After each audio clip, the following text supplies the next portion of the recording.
اللي شدني اول مره المطعم دكتور كريب ما كانش بس الاكل، في الوقت اللي بقينا بندور فيه على مكان محترم ناكل فيه قبل الطعم، وكمان وسط الزحمه والمزيكا العاليه اللي ما يكونش فيها اي احترام للذوق العام ولا احترام للجيران اللي ممكن يكون فيهم حد مريض او حد شغال طول النهار وعايز ينام ويرتاح، والتجمعات اللي ما بتخلاش من الالفاظ الخارجه والشغب. وزي ما احنا عارفين في العيد بتلاقي اغلب الاماكن وخاصه المطاعم بتتحول لسوق ميكروفونات وسماعات ضخمه، ويا سلام بقى لو في مطعمين اتنين جنب بعض تلاقي ده مشغل اغاني وجايب ميكروفونات وده تلاقي مشغل اغاني وجايب ميكروفونات، والاتنين يتنافسوا مين فيهم اللي صوته يبقى اعلى، ولا في اي احترام للجيران ولا احترام لاي حد مريض عايز ينام. وفي ناس برضو بتشتغل في العيد ممكن تلاقيه طالع طول النهار شغال في العيد وعايز يجي بالليل يرتاح شويه عشان يطلع ثاني يوم الصبح. الحاجات دي بقت تقريبا جزء من كل مطعم دلوقتي، ونادر جدا لما تلاقي مطعم ما فيهوش التجمعات دي. هناك في دكتور كريب لقيت المكان اللي فعلا يستحق، والاجمل بقى انك تلاقي مطعم بيجمع بين الاثنين، الاحترام والطعم. اللي شجعني اجربه ان وانا بعدي بلاقي شغال فيه اتنين شابين محترمين، اوقات بعدي من جنب المحل الاقي الشيف بيصلي، يعني ما شاء الله محافظ على صلاته، فربنا يبارك له ويوسع عليه ويهدينا ويهدي شباب المسلمين. هتلاقي هدوء احترام، يعني تقف مستني الاوردر بتاعك مش هتسمع اغاني، مش هتلاقي مشغل فيلم، ومش هتلاقي تجمعات تسمع فيها الفاظ وحشه، بالذات في العيد ما تلاقوش بقى بيعمل الحاجات دي. هتلاقي فيه احترام للذوق العام واحترام للمكان والناس. وبصراحه لما جربت الاكل من عندهم طلع فعلا يستاهل كل الكلام الحلو ده. فدكتور كريب تلاقي فيه اخلاق قبل الطعم. ما تنسوش تتابعوا الحلقه للاخر عشان تعرفوا سؤال الحلقه، عشان تدخلوا السحب ان شاء الله على الجائزه الخاصه بالفيديو ده. هتلاقوا شروط دخول السحب مكتوبه كلها تحت صندوق الوصف او في اخر بوست مثبت على صفحه القناه على الفيسبوك.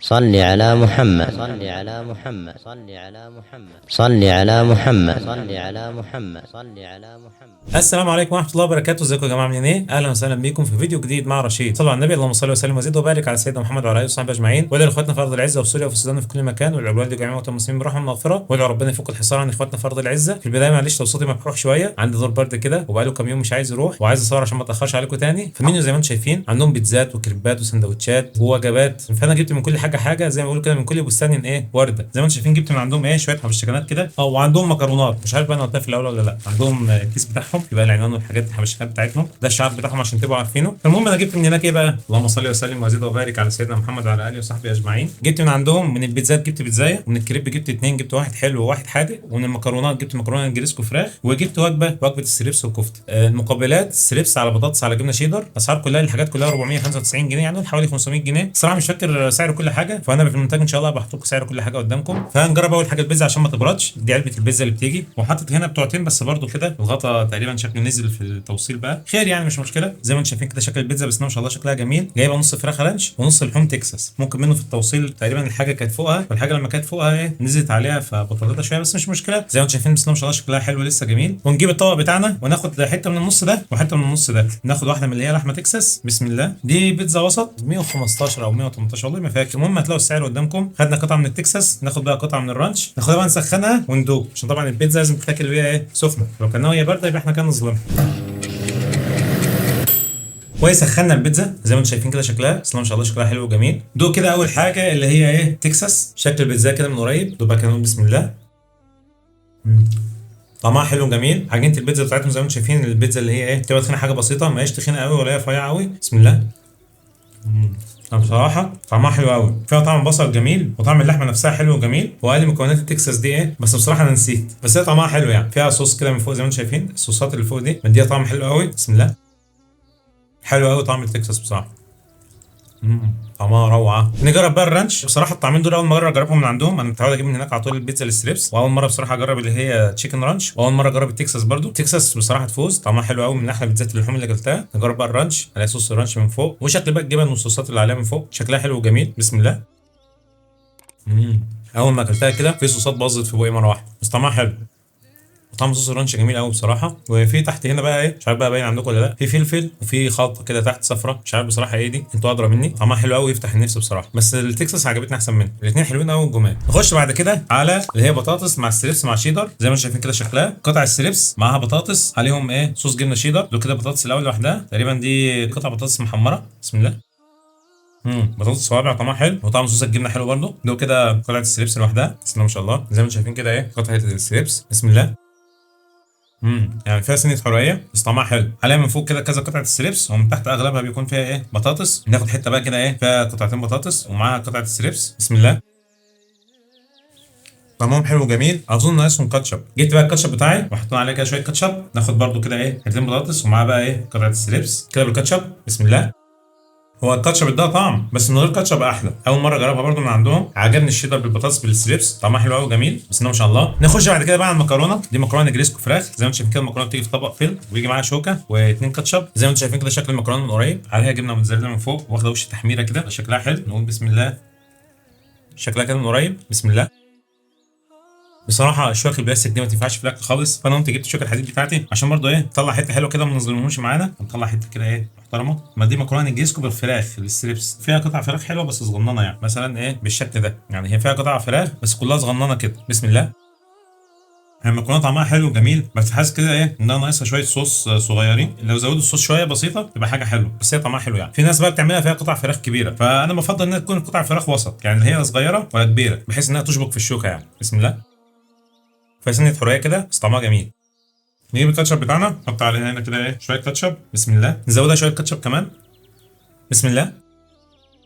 هي بصراحه الكاتشب ده طعم، يعني يقول مثلا لو من قبل الكاتشب تاخد 7 من 10، ما تحط عليها كاتشب تاخد 9 من 10. عجبتني الكاتشب بصراحه، الكاتشب وداها في حته ثانيه. نخش بعد كده بقى على الوجبه. بصراحه ناسي اسم الوجبه ايه، بس دي الوجبه اللي بيبقى معاها قطعتين ستريبس وقطعتين كفته. الوجبه دي انا بحبها، بجيبها من عندهم بصراحه، دايما بيكون طعمها خطير. الرز بيكون طعمه حلو والستريبس بيكون طعمه حلو، زي ما انتم شايفين كده بيبقى فيها ايه، بيكون فيها بطاطس وقطعتين ستريبس وقطعتين كفته، بيبقى فيها الرز البسمتي. ندوق رز كده الاول، بسم الله. كالعاده طعم الرز عندهم بيبقى خطير وجميل، واخد تتبيله حلوه، طعمه جميل قوي. ناخد بقى ايه رز مع التوميه، بسم الله. نحط التوميه كده، رز بالتوميه بتاعهم دايما بيكون خطير، وقت ما بيكونش عندهم توميه بزعل قوي، طعم التوميه بتاعهم جميل قوي بصراحه. ندوق بقى البطاطس، بسم الله. طعمها حلو وجميل، متبله حلو بالتوميه، عظمه. نفتح بقى قطعه الستريبس، شوف الستريبس من جوه زي ما انتم شايفين كده، شكلها حلو وجميل، ده ريحتها جميله، ريحتها جميله جميله يعني، ولونها محمر شويه كده واخد من التتبيله. كده الستريبس لوحده، بسم الله. الله ينور، طعمه حلو وجميل ويفتح النفس وحراق. مش عارف بقى هما دايما عندهم الفراخ بتكون حراقه ولا ايه، بس اظن يعني ايه، يمكن هم عشان عارفين ان انا بحب الحراق فعملوه حراق، فاظن ان هم عندهم اوبشن ان انت تقول لهم مش عايزها حراق هيعملوا لك مش حراق يعني. ندوق الكفته بقى كده، شكل الكفته كده زي ما انتم شايفين، ريحتها حلوه برده، بسم الله. الله ينور، طعمها حلو وجميل. ندوق بقى ايه حته كفته بقى مع الرز وحته السلبس مع الرز. نقطع كده حته كفته ونحط كده معلقه رز، نحط عليها قطعه السلبس كده، بسم الله. قطعه كفته مش السلبس، جامده. ناخد برده كده قطعه السلبس دي بقى تتغمس في التوميه كده، تاخد بقى معاها معلقه رز، بسم الله. الله ينور، عظميته، حاجه كده تفتح النفس. نجرب برضه حته الكفته كده بالتوميه، طعمها حلو بس الكفته ما تمشيش مع التوميه بصراحه، يعني الكفته تبقى احلى مع الطحين، انما الستريبس مع توميه مع الرز تبقى قلق قلق يعني، بسم الله. تحمس بقى بطاطس، الله ينور. حلوه الوجبه دي بصراحه 100 100. ونجرب بقى اخر حاجه جايبين من عندهم الستريبس اهي، كريب مش الستريبس. واخر حاجه بقى معانا في حلقه النهارده الكريب، عندنا كريب حادق وكريب حلو، هنخلي الحلو الاخر ونجرب الحادق الاول. كريب سوبر ميكس، في شاورما والستريبس وتركي مدخن ورانش وزيتون وكاتشب ومايونيز ب 95 جنيه. هنفتح بقى كده ونقول بسم الله ونشوف، بسم الله ما شاء الله. بس زي ما انتم شايفين كده الكريب الحاجات باظه منه خالص كده بره. تركي المدخن اهو، ودي قطع الستريبس، دي تقريبا قطعه الستريبس.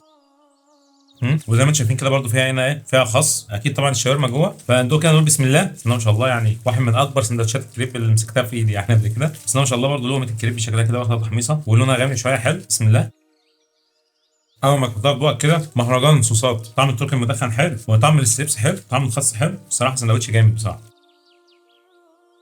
سندوتش لغواصه، طعمه حلو جميل، وفي طعم فراخ الشاورما تقريبا، دي فراخ شاورما اللي جوه هنا دي اللي فيها لون اصفر دي، هنا برده التركي المدخن اهو. بصراحه سندوتش ده تاكله ما تاكلش معاه حاجه ثانيه، بسم الله.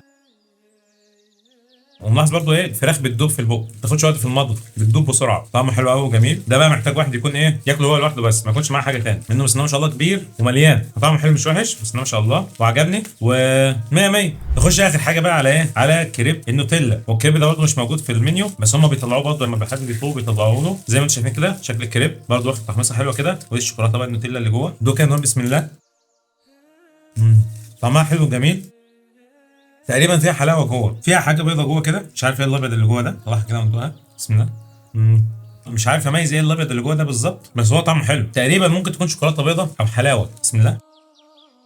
بصراحه طعمه حلو قوي كريب النوتيلا. انا نسيت نفسي وقعدت اكل ونسيت ان انا بصور. 100 100 ده اللي نفسه في كريب النوتيلا يجربه من هناك هيعجبه. بس كده نكون وصلنا لنهايه حلقه النهارده. ان شاء الله الحلقه عجبتكم. احلى حاجه عجبتني في حلقه النهارده البيتزا تكساس، طعمها كان خطير وطعمها احلى حاجه عجبتني النهارده. كنتش متوقع كده بصراحه. بعديها على طول بيتزا تشيكن رانش، طعمها كان روعه برده هي كمان. وبعد منهم على طول الوجبه اللي هي قطعتين فراخ وقطعتين ستريبس، وبعد منهم اللي هي بطاطس بالجبنه الشيدر مع الستريبس، طعمها كان حلو برده وجميل. وبعد منهم المكرونه. وبصراحه كريب النوتيلا كان خطير برده جميل، يعتبر هو تاني حاجه عجبتني بعد البيتزا على طول، طعم خطير وجميل. وفي الاخر خالص كريب اللي هو سوبر ميكس. وسؤال حلقه النهارده ايه هي مكونات كريب السوبر ميكس؟ اللي يعرف الاجابه يخليه فاكرها وما يكتبهاش في الكومنتات عشان يشارك في السحب على جائزه الفيديو ده. وهتلاقوا كل شروط دخول السحب موجوده تحت صندوق الوصف او في البوست المثبت على صفحه القناه على الفيسبوك. اللي عايز يعرف الشروط يروح تحت هتلاقوها مكتوبه، ولو حد كتب اجابه السؤال في كومنت همسح الكومنت بتاعه ومش هيشارك في السحب. وهديه النهارده من كلام النبي صلى الله عليه وسلم، صلى الله عليه الصلاه والسلام، ما رواه مسلم في صحيحه من حديث سعد بن ابي وقاص رضي الله عنه انه قال: جاء اعرابي الى رسول الله صلى الله عليه وسلم فقال: يا رسول الله علمني كلاما اقوله. فقال: قل لا اله الا الله وحده لا شريك له، الله اكبر كبيرا والحمد لله كثيرا، سبحان الله رب العالمين، لا حول ولا قوه الا بالله العزيز الحكيم. قال اي العربي يعني: هؤلاء لربي فما لي؟ فقال يعني الرسول صلى الله عليه وسلم: قل اللهم اغفر لي وارحمني واهدني وارزقني،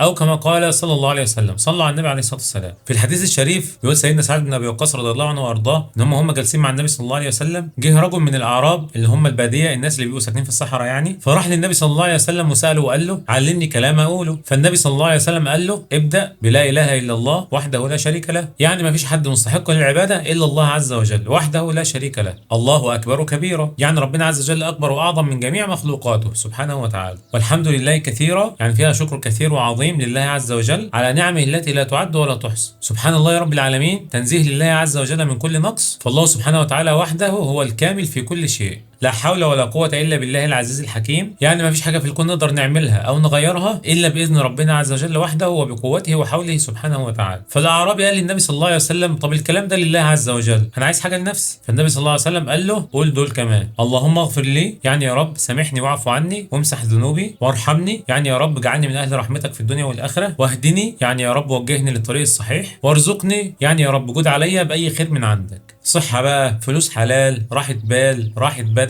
ومن فوائد الحديث الجميلة ويعلمنا ان احنا دايما لما نيجي ندعي ربنا نبدأ الدعاء بالثناء على الله عز وجل وتعظيم الله عز وجل. ومن ضمن الحاجات الجميلة في الحديث ان احنا دايما لما نيجي ندعي ربنا بالحاجات اللي فيها خير ومنفعة لينا في الدنيا وفي الآخرة. ومن فوائد الحديث برضو ان انت دايما لما تيجي تدعي ربنا عز وجل وتطلب منه الحاجة الخاصة اللي انت محتاجها، ما تنساش تطلب من ربنا الحاجات الأساسية اللي انت محتاجها دايما في حياتك طول عمرك او في آخرتك بعد الموت، من رحمة ومغفرة وهداية وطلب رزق. ومن الحاجات الجميله جدا في الحديث ان احنا زي ما سمعنا قد ايه النبي صلى الله عليه وسلم كان حريص ان هو يعلم الاعرابي بكل حب وبكل حنان. ومن اللطائف اللي موجوده في الحديث الاعرابي لما جه سال النبي صلى الله عليه وسلم بيدور على الحاجه اللي تنفعه في الدنيا وفي الاخره، فاحنا كمان لازم يكون عندنا همه ونسال الاكبر مننا والاحسن مننا والاعلم مننا، نسال الحاجات اللي فيها خير ومنفعه لينا في الدنيا وفي الاخره، ونجتهد ونسعى للخير دايما. ودي كانت هديه النهارده من كلام النبي صلى الله عليه وسلم. وبكده نكون وصلنا لنهايه حلقه النهارده. ان شاء الله الحلقه عجبتكم. ما تنسوش لو عجبتكم الحلقه تعملوا لايك للفيديو واشتركوا في القناه وفعلوا الجرس. وما تنسوش تدعوا اخواتنا في ارض العزه وسوريا وفي السودان وفي كل مكان، وادعوا الوالد وجميع المسلمين برحمه ومغفره، وادعوا ربنا عز وجل يفك الحصار عن اخواتنا في غزه. سبحانك اللهم وبحمدك، اشهد ان لا اله الا انت، استغفرك واتوب اليك. اشوفكم ان شاء الله حاجه على خير، والسلام عليكم ورحمه الله وبركاته.